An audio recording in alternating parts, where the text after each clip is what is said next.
Hello friends, स्वागत है आपका हमारे यूट्यूब चैनल पे। तो फ्रेंड्स, हमने पिछले वीडियो पे परिमेय संख्याएं और उसकी कुछ संक्रियाओं पर चर्चा की। तो इसी प्रकार संख्या पद्धति का विस्तार देते हुए जो हमारा अगला टॉपिक है वो है अपरिमेय संख्या यानी इरेशनल नंबर। तो हम सीखेंगे अपरिमेय संख्या क्या होती है ना, और इसकी कुछ संक्रियाओं पर चर्चा करेंगे। इसके अलावा हम परिमेय संख्या और अपरिमेय संख्याओं के बीच के अंतर को भी समझने का प्रयास करेंगे। तो अपरिमेय संख्या हमारा टॉपिक है, वो है अपरिमेय संख्या।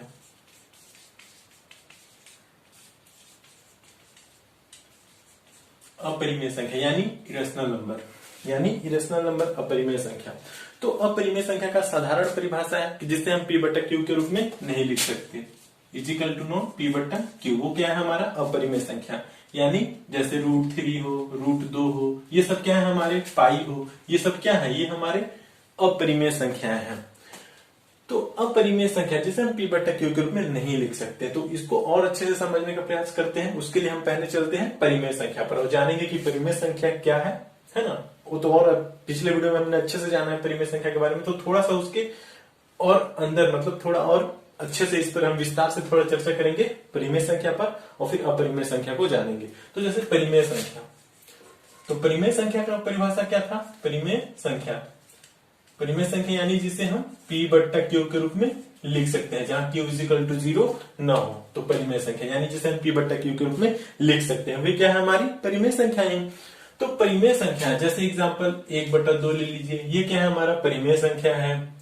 फिर 1/2 कुछ भी, बहुत सारे परिमेय संख्या यानी जो p बट्टा क्यू के रूप में हो वो क्या है हमारा परिमेय संख्या। तो 1/2, 7/8 है ना, 1/3, ये सभी क्या है हमारी परिमेय संख्या है। 2/7, ये सभी क्या है हमारी परिमेय संख्या है, जिसे हम भाग के रूप में लिखते हैं, यानी अंश बटा हर के रूप में लिखते हैं, p बटा क्यू के रूप में लिख सकते हैं। ये हमारी परिमेय संख्या है। अब इस परिमेय संख्या को जब हम भागते हैं ना, यानी हम इनका थोड़ा विस्तार करते हैं, क्या करते हैं, इनका परिमेय संख्या का जो हमारा भाग के रूप में है, हम इनका क्या करें, दशमलव प्रसार करते हैं। जब हम इनका दशमलव प्रसार करते हैं तो हमारे पास दो कंडीशन प्राप्त होते हैं। उनमें से पहला कंडीशन यहाँ पे मैं लिखता हूं ना, पहला कंडीशन यानी टर्मिनेटिंग। पहला कंडीशन क्या होता है, टर्मिनेटिंग यानी शांत। ठीक, इसको समझेंगे हम आगे, पहले लिख रहा हूं मैं, क्या है टर्मिनेटिंग यानी शांत। और दूसरा क्या है, नॉन टर्मिनेटिंग यानी नॉन टर्मिनेटिंग और रिक्यूरिंग।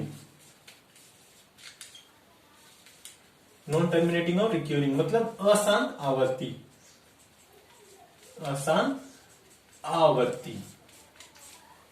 जब हम इनका परिमेय संख्याओं का दशमलव प्रसार करते हैं तो जनरली हमारे पास जो कंडीशन आते हैं वे दो कंडीशन आते हैं। तो हम थोड़ा सा इनका दशमलव पहले प्रसार करते हैं। दशमलव प्रसार मतलब इनको दशमलव में बदलते हैं, क्योंकि ये भिन्न है यानी परिमेय संख्या है, और भाग के रूप में, तो हम इनको पहले भाग करते हैं। तो हम जब भाग करते हैं, जैसे हमारे पास 1/2 है, तो 1/2 का जब हम 1 में 2 का भाग करेंगे तो हमारा क्या आएगा, 0.5 आएगा। ठीक, ये भी हमारा परिमेय संख्या है ना, क्या है परिमेय संख्या, इसका मान है जो। फिर 7/8 का हम दशमलव प्रसार करते हैं, क्या 7/8। तो 7/8 का करते हैं, 7/8 का भाग करते हैं। तो जैसे भाग करें तो 8 8 64, 8 भाग में है ना, 8 8 64, फिर कितना बचा, 6 7, 8 7 56, कितना बचा फिर 4, 8 5 40, मतलब 0.875। ये आप दशमलव प्रसार करेंगे तो आएगा, कितना आएगा, जब हम 7 में 8 का भाग किए तो 0.875। तो ये क्या है,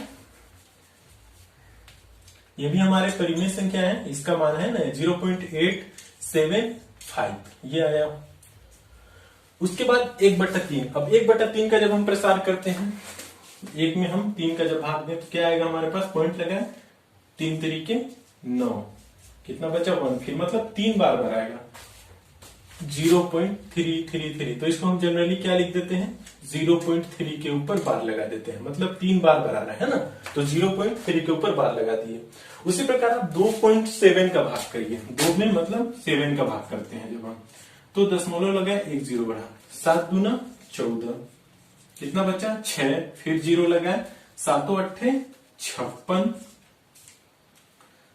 4 40, 7 5 35, 5 50, 7 7 49, 1 10 7 एक कम 7, फिर कितना बचा 3 1 0 लगा दिए, 7 3 21 7 चौक 28, फिर कितना आया 2 0, तो 7 दूना फिर 14, देखिए अब 2 आया, अब फिर से 20, अब फिर से यही क्रिया हमारा रिपीट होगा, मतलब ये संख्याएं जो आएंगी बार बार आएंगी। मतलब हमने 2 में जब 7 का भाग किया तो हमारे पास कितना आया 0.285714 फिर 2 आएगा, है ना। ये मतलब बार बार रिपीट होगा, तो हम इसको क्या लिख सकते हैं 0.285714, इसके ऊपर हमने बार लगा दिया, है ना। इतना मतलब ये संख्या फिर बार बार रिपीट होंगी। तो हमारे पास जनरली जो परिमेय संख्या है जिसे हम p/q के रूप में लिखते हैं, तो 2 कंडीशन प्राप्त होता है, यानी एक टर्मिनेटिंग, यानी जिसका जब हम दशमलव प्रसार करते हैं, कोई भी परिमेय संख्या हो p/q के रूप में हो, तो हम जब उसका भाग करेंगे यानी दशमलव प्रसार करेंगे, तो हमारे पास 2 कंडीशन आता है। तो उसमें पहला कंडीशन जैसे हमारे पास ये क्या था, परिमेय संख्या था, इसमें जब हमने मतलब इसको हमने दशमलव प्रसार किया तो 0.5 आया, इसका दशमलव प्रसार हो गया, मतलब एक कंडीशन के बाद ऐसा आया कि दशमलव प्रसार उसका रुक गया, यानी सीमित, इसको हम क्या बोलेंगे, जिसका दशमलव प्रसार सीमित हो या शांत हो, है ना, यानी इसको हम टर्मिनेटिंग बोलते हैं। ये क्या है, टर्मिनेटिंग, जिसका दशमलव प्रसार सीमित हो उसे हम टर्मिनेटिंग यानी शांत प्रवृत्ति का बोलते हैं, ठीक। उसी प्रकार दूसरा कंडीशन क्या होता है, यहाँ पे अशांत आवर्ती, देखिए जब हम इसका दशमलव प्रसार कर रहे हैं तो ये बार बार संख्या आ रही है, मतलब जिसमें रुक गया उसको हम शांत बोले और जिसमें बार बार आए उसको अशांत बोले, ठीक। लेकिन संख्याएं तो बार बार आएंगी, लेकिन इनका जो क्रम है, मतलब जो और संख्याएं, वो संख्याएं भी बार बार आएंगी और क्रम से आएंगी।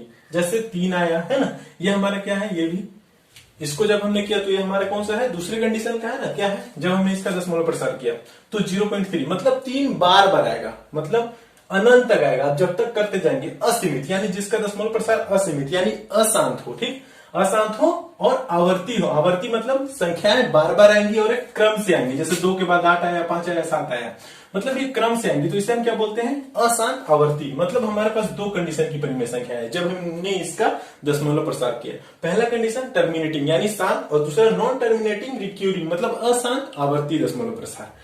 तो जब हमने इसका दशमलव प्रसार किया तो जनरली हमारे पास जो आता है वो 2 प्रकार का कंडीशन आता है। तो ये दोनों कंडीशन होता है p/q के रूप के लिए, मतलब जब भी हम p/q के रूप में लिखा हो, मतलब परिमेय संख्या यानी जनरली, और ये दोनों है, ये दोनों किसके लिए है, परिमेय संख्या के लिए। यानी हम जब भी कोई भी p/q के रूप में कोई भी संख्या आप कुछ भी ले लीजिए, मतलब आप ले लेंगे 3/7, इसमें आप भाग करके देखिए, आपको जनरली 2 ही कंडीशन आएगा, या तो टर्मिनेटिंग का होगा या तो नॉन टर्मिनेटिंग रिक्यूरिंग का होगा, यानी अशांत आवर्ती का होगा या तो शांत का होगा। तो ये सब हमारा क्या है, परिमेय संख्या है। ये क्या है, हमारा परिमेय संख्या होता है, जिसके जनरली हमें भाग करने पर, है ना, याद रखिए, जिसको हम p/q के रूप में लिखते हैं, यानी भाग करने पर जिनका दशमलव प्रसार 2 कंडीशन आता है, वही सब हमारा क्या आता है, परिमेय संख्या के अंतर्गत आता है।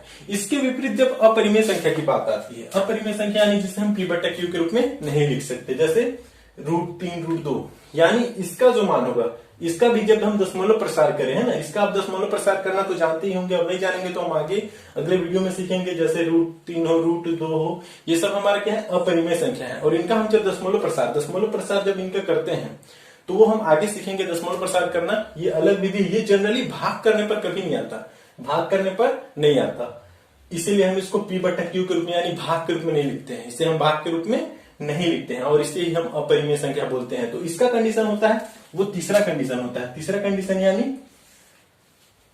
ये 2 कंडीशन हुआ जो 2 परिमेय संख्याओं के लिए होता है, एक शांत होता है और एक अशांत आवर्ती। और तीसरा कंडीशन होता है वो होता है नॉन टर्मिनेटिंग नॉन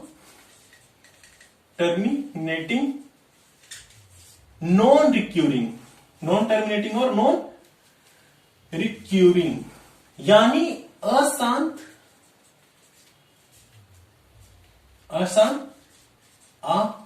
अनावर्ती, अशांत अनावर्ती, यानी नॉन टर्मिनेटिंग और नॉन रिक्यूरिंग। देखिए यहाँ पे इसके और इसके अंतर को समझिए तो आप परिमेय संख्या और अपरिमेय संख्याओं के अंतर को बीच को आसानी से समझ जाएंगे। जैसे नॉन टर्मिनेटिंग और रिक्यूरिंग मतलब अशांत आवर्ती और अशांत अनावर्ती, बस इसका फर्क है। और इसका मतलब क्या है कि जब भी आप जैसे आप रूट तीन का आप जैसे दशमलव प्रसार करिए, रूट 3 का आप जैसे निकालने का एक अलग मेथड है, बड़ा मेथड है, उसको हम अलग से सीखेंगे। अभी मैं बस रूट 3 और रूट 2 का डायरेक्टली मान रख रहा हूं। जैसे रूट 3 का मान हम रखें तो कितना आता है हमारे पास,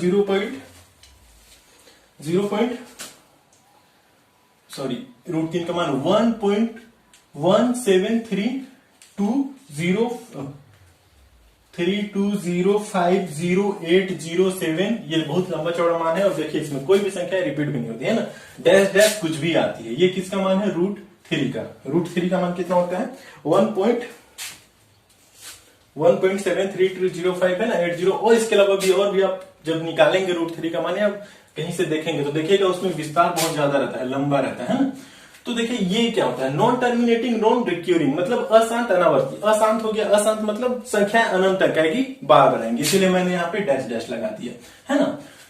तो इसमें भी संख्या बार बार आती थी, लेकिन देखिए इसमें क्या था, जब अशांत आवर्ती का था तो इसमें संख्याओं का जो संख्या तो बार बार आई, ठीक ना। इसमें भी संख्याएं बार बार आएंगी, जैसे 1 आया तो आगे भी कहीं 1 आएगा, है ना। 7 आया तो देखिए यहाँ पे भी 7 आया, 2 आया, 0 आया, है ना।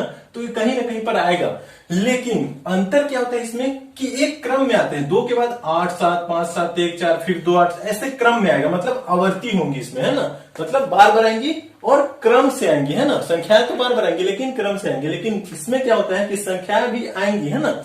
एक तो अशांत है लेकिन संख्याएं आएंगी, बार बार आएंगी, लेकिन उनका क्रम रिपीट नहीं होगा, यानी ये क्या होगी, नॉन रिक्यूरिंग होगी। ये क्या होगी, नॉन रिक्यूरिंग, और इसे हम क्या बोलते हैं, अशांत अनावर्ती। और यही होता है अपरिमेय संख्या का परिभाषा, जिसे हम P बटा Q के रूप में नहीं लिखते, क्योंकि जब हम भाग करेंगे, कभी भी भाग के रूप में लिखेंगे तो हमारे पास 2 ही कंडीशन आता है, एक शांत होगा और या तो अशांत आवर्ती होगा, है ना।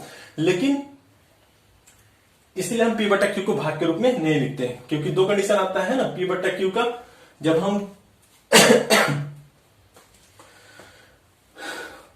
यानी इसीलिए हम कभी भी अपरिमेय संख्या को P बटा Q के रूप में नहीं लिख सकते, क्योंकि P बटा Q के रूप में जब भी हम लिखते हैं तो हमारे पास 2 कंडीशन आता है, या तो वो शांत होंगी या तो वह शांत अनावर्ती होंगी। तो इसीलिए परिमेय संख्या को हम P बटा Q के रूप में लिखते हैं, और अपरिमेय संख्या को हम P बटा Q के रूप में नहीं लिख सकते, क्योंकि P बटा Q के रूप में लिखेंगे तो हमारे पास ये कंडीशन आ जाएगा, और ये कंडीशन होता है परिमेय संख्या का, है ना। और अपरिमेय संख्या का जब हम इसका दशमलव प्रसार करते हैं, जब जैसे रूट 3 रूट 2 ये सब क्या हमारा अपरिमेय संख्या है, और हम इनका जब दशमलव प्रसार करते हैं तो हमारे पास जो कंडीशन आता है दशमलव प्रसार का, वो अशांत अनावर्ती का होता है। मतलब संख्याएं तो बार बार आएंगी लेकिन उनका क्रम रिपीट नहीं होगा, और अनंत तक संख्याएं आएंगी, मतलब वो अशांत होंगी और अनावर्ती होंगी, मतलब संख्याओं का क्रम जो है वो रिपीट नहीं होगा। कुछ भी संख्या आएंगी, 0 के बाद यहाँ देखिए 5 आ गया, यहाँ 0 के बाद 8 आ गया, यहाँ 0 के बाद 7 आ गया, मतलब कुछ भी आ रहा है। अगर ये शांत प्रवृत्ति अशांत का आवर्ती का होता तो यहाँ पे संख्या रिपीट आती, जैसे 5 के बाद 7 आया तो यहाँ पे भी 5 के बाद 7 आएगा, 7 के बाद 1 4 आएगा। तो ऐसे ये होता है, हमारे पास जनरली 3 कंडीशन होता है, एक शांत अशांत आवर्ती और एक अशांत अनावर्ती, और जो ये तीसरा कंडीशन होता है ये अपरिमेय संख्या के लिए होता है। ये रूट 3 रूट 2 और पाई ये सब क्या है, हमारे अपरिमेय संख्या। इसके अलावा भी कुछ भी रूट 7 ले लीजिए, रूट 7 रूट 6 ये सब क्या आते हैं, ये सब हमारे अपरिमेय। रूट में 11 मतलब जिनका दशमलव प्रसार डायरेक्टली, जैसे अब हम बोले रूट 25 बोल दूं मैं, रूट 9 बोल दूं, तो रूट 9 क्या है, परिमेय संख्या है, न कि अपरिमेय संख्या। क्यों, क्योंकि जब ये एक पूर्ण संख्या रूट 9 का आप मान निकालोगे तो कितना आएगा, 3 आएगा। रूट 9 का मान कितना आएगा, 3। तो 3 क्या है, एक पूर्णांक है, और सभी पूर्णांक क्या होता है, परिमेय संख्या। तो ये क्या हुआ हमारा परिमेय संख्या। और उसी प्रकार से आप रूट 25, तो रूट 25 का मान 5 होता है, यानी जिसका वर्गमूल निकल जाए वो सब क्या है, हमारा परिमेय संख्या है। लेकिन अपरिमेय संख्या जिसका वर्गमूल पॉइंट्स में निकलता है, यानी दशमलव में निकलता है, और दशमलव के अंतर्गत निकलता है, तो उसका कंडीशन होता है कि अशांत व अनावर्ती का है। वो क्या है, अशांत और अनावर्ती है। जैसे रूट 2 का मान हमने निकाला तो ये आया, तो ये सब जिसका मतलब पॉइंट्स में मान निकालते हैं रूट के अंदर, यानी करनी से जब हम उसको बाहर निकालते हैं तो उसका पॉइंट्स में जब आंसर आता है तो वो सब हमारे क्या होता है, अपरिमेय संख्याएं होती है। जैसे दिखा दिया है ना हमने, जैसे 25 तो ये परिमेय संख्या हो गई। जैसे हम रूट में ले लिए 11, तो रूट 11 का वर्गमूल होता है क्या, नहीं होता। या घनमूल भी निकालिए तो घनमूल भी यदि अगर पॉइंट्स में आ रहे हैं तो ये सब हमारे क्या आ रहे हैं, इसके अंतर्गत आ रहे हैं। मतलब अशांत और अनावर्ती है, उनका दशमलव प्रसार करेंगे तो कुछ भी आएगा, है ना, क्रम से नहीं आएगा। तो ये सब क्या है, हमारा अशांत अनावर्ती का है। और ये सब जो भी अशांत अनावर्ती होता है जिसका भी दशमलव प्रसार, चाहे वो रूट के अंदर हो, अब रूट को ही हम जब घात के रूप में लिख देते हैं, जैसे 2 की पावर 1.5 लिख दी है। अब जब इसका मान निकालेंगे आप, है ना, मतलब इसको हम ऐसे लिख सकते हैं 2 की पावर 5, ये सब हम आगे सीखने वाले हैं। तो ये सब क्या है, इसका भी पॉइंट्स में आएगा, मतलब ये क्या है, अशांत अनावर्ती है, इसका जब हम मान निकालेंगे जिसका घात 5 है, ये सब हम आगे सीखेंगे तब देखेंगे। तो ये सब क्या है हमारा अपरिमेय संख्या है, लेकिन जिसका मान निकल जाता है, मतलब जिसका करनी से मान डायरेक्टली निकल जाए, जैसे हमने 121 लिख दिया रूट में 121, तो रूट में 121 का मान कितना आएगा 11 आएगा। तो 11 क्या है हमारा परिमेय संख्या है, एक पूर्णांक है, तो सभी पूर्णांक परिमेय संख्या होती है। तो ये सब क्या है हमारा परिमेय संख्या। और रूट में कोई बोल दे 4 तो परिमेय संख्या हो गया, रूट में 6 अपरिमेय संख्या, क्योंकि इसका भी मान निकालेंगे तो पॉइंट्स में आएगा और पॉइंट्स के अंतर्गत अशांत अनावर्ती का होगा, इसीलिए यह अपरिमेय संख्या। तो दोस्तों उम्मीद है कि आपने परिमेय संख्या और अपरिमेय संख्याओं के दोनों के बीच के अंतर को आसानी से समझ लिया होगा, है ना, और पहचानना भी सीख गए होंगे। और नहीं सीखे हैं पहचानना कि कौन सी परिमेय संख्या है और कौन सी अपरिमेय संख्या, तो हम आगे विस्तार से सीखेंगे। तो अभी केवल हमारा कैलकुलेशन का मतलब चैप्टर चल रहा है, तो हम केवल गणना करना सीख रहे हैं अभी, है ना। तो अब इसी गणना के आधार पर जैसे हम बोले कि अपरिमेय संख्या, तो रूट 2, रूट 3, है ना, ये सब क्या था, रूट 5 ले लीजिए, रूट 6 ले लीजिए, रूट 8 ले लीजिए, रूट 7 ले लीजिए, ये सब क्या है हमारे, और भी रूट 11 वगैरह जो भी जितना आता है, मतलब जिसका दशमलव प्रसार अशांत अनावर्ती हो, यानी थर्ड वाला कंडीशन जो हमने पढ़ लिया है ना, तो जिसका दशमलव प्रसार अशांत और अनावर्ती हो, वो सब क्या होगा हमारा अपरिमेय संख्या। तो हम जैसे इसका दशमलव प्रसार करना है, यानी हमें इसका वर्गमूल निकालना है, ठीक, वर्गमूल जैसे अब 25 बोल दूं मैं, ठीक, रूट 25, तो ये हमारा जनरली क्या है, ये मैं बोलूं तो ये परिमेय संख्या, ये क्या है परिमेय संख्या, क्योंकि 25 का वर्गमूल हम निकालते हैं तो 5 आता है, 5 एक पूर्णांक है और सभी पूर्णांक परिमेय संख्याएं होती है ना। तो ये परिमेय संख्या होगी। तो अब दोनों मिक्स होंगे, जहां परिमेय संख्या और अपरिमेय संख्या दोनों मिक्स होंगे, तो उनकी संक्रियाओं पर बात करेंगे, जिसका टॉपिक है हमारा घातांक और करणीय। यहाँ जहां घातांक भी होंगे और करणीय होंगे, ये दोनों एक दूसरे के विपरीत होते हैं, इसीलिए एक साथ में इसको एक साथ नहीं अलग अलग पढ़ाऊंगा, बस बता रहा हूँ कि घातांक और करणीय इनमें दोनों मिक्स होते हैं, इनमें अपरिमेय संख्या भी होती है और परिमेय संख्या भी होती है दोनों। तो उन दोनों की संक्रियाओं पर हम चर्चा करेंगे, और उससे पहले हम वर्गमूल निकालना और घनमूल निकालना। जैसे मैं बोला 25 जिसका हमने वर्गमूल निकाला 5 आया, तो ये क्या हमारा परिमेय संख्या, लेकिन यदि हमें 25 का घनमूल निकालना है, तो जब हम इसका घनमूल यानी घात 3 है, हम जब इसका घनमूल निकालेंगे तो उसका जो आंसर आएगा वो पॉइंट्स में आएगा और वो थर्ड कंडीशन का होगा। थर्ड यानी अशांत अनावर्ती होगा, नॉन टर्मिनेटिंग और नॉन रिक्यूरिंग होगा, है ना। तो इसीलिए ये क्या है हमारा अपरिमेय संख्या है। तो हम पहले वर्गमूल घनमूल है ना ये सब निकालना सीखेंगे, उसके बाद हम आएंगे घातांक करणीय यानी अपरिमेय संख्याओं की संक्रियाओं, परिमेय संख्या और अपरिमेय संख्या दोनों की संक्रियाओं पर चर्चा करेंगे फिर, है ना। तो हम पहले वर्गमूल घनमूल निकालना सीखेंगे। तो फ्रेंड्स आज के लिए बस इतना ही, फिर हम मिलेंगे अगले वीडियो में अगले टॉपिक के साथ।